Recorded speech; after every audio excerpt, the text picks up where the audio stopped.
So this is kind of a big deal for me. We lost our stove in the hurricane, and the new stove has a different power connector. And I'm not sure if it's going to work or not, but I'm going to give it a try. Well, we have power. That's good. And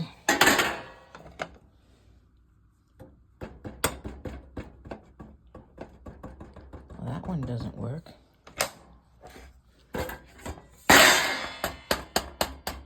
Okay, that one's getting hot. Good. Power's on.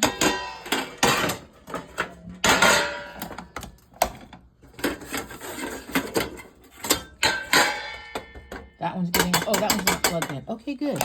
So it looks like I have a working stove. Yes, I am so happy. For me, this is a big deal. I fixed something myself. All right, bye.